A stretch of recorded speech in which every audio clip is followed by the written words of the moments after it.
How's it going, everyone? This is K Collections. The time has come to review the Fate character us fans love to hate. Although my reasons are different from yours, but that's okay. I have a new #1 waifu. So I'll go over his stats, skills, give some CE and team recommendations to see if you should burn Sieg. Starting with his stats, off the bat it's not looking good, so that's 1 point towards burning him.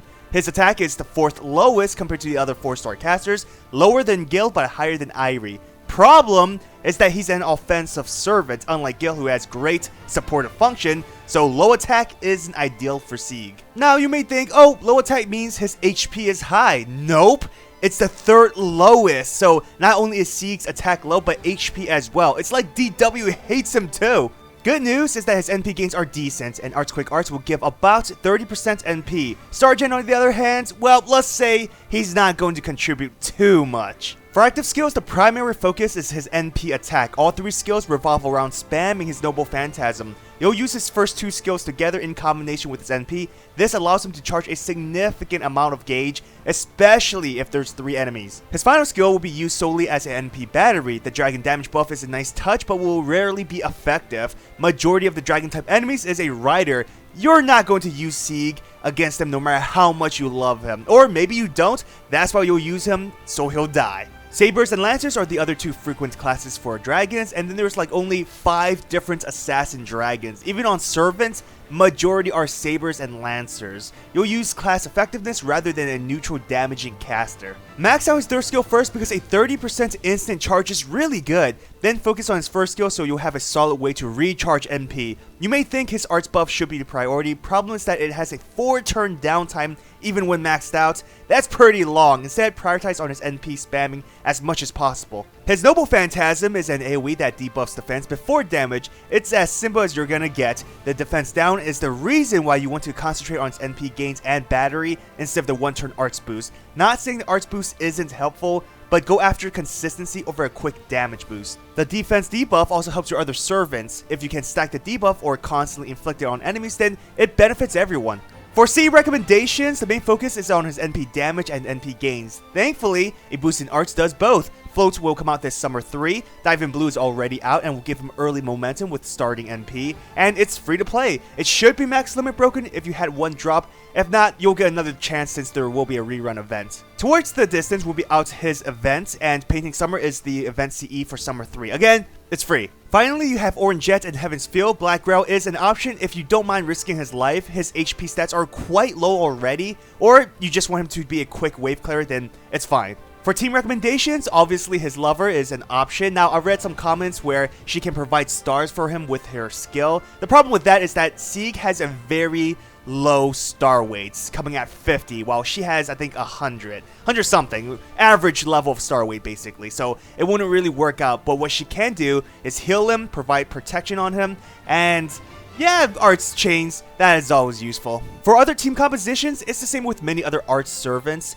Tamamo being the best supporter for long-term battles. She will make Sieg's NP spamming even faster, and her arts boost will have more consistency over his 1-turn arts boost. Nero Bride is a strong choice if there are other classes of enemies aside from assassins, because you'll just use all casters if that were the case. Nero can support Sieg by buffing his attack and NP gains, healing him if need be. Next year, Nero Bride will have a skill upgrade which allows her to charge a target's NP gauge by 30%. Holy shit!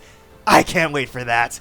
I've seen some awesome Sieg 3-turn farming with double Nero Brides. It's a high investment because, for one, you'll need a Nero Bride yourself, and you'll need a max limit broken K-scope, but it's a fun team to use. But whenever you require Nero Bride to be a damage dealer, simply use her skills on herself. Her flexibility in changing from supporter to attacker is one of her strengths. Because you're typically going to use Sieg to farm on assassin quests, use other AoE arts casters. Gil is one of the best thanks to his supportive skills and burst star gens. Helena is another great option, being able to charge NP gauge a total of 50% charge for Sieg if you have them together. Don't forget her buff in all command cards. Helena, Caster, Gil, and Sieg all debuffs defense with their Noble Phantasms, making their damage output even greater. So the question to ask is, should you burn Sieg?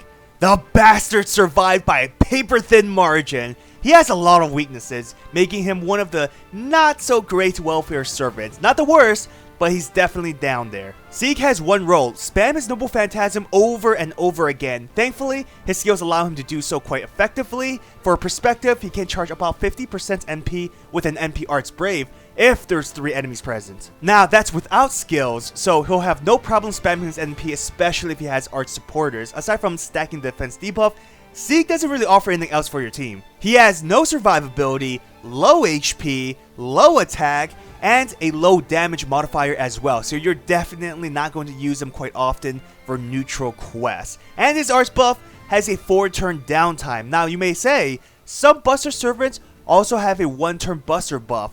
Why would this be different? I say this because someone actually asked that. You have to understand, Buster and Arts are 2 completely different styles. Buster is more forgiving because it's solely for high damage output. Your end goes to one-shot the enemy, or at least get close to killing them at least. Arts isn't only for damage. Not saying that isn't important, it is, but NP gains is equally as important as damage for Arts. Sieg needs to spam his NP. Take that away, he's worthless. The Arts buff lasting a bit longer would have helped a whole lot, both damage and gains, but thankfully his other 2 skills helps him.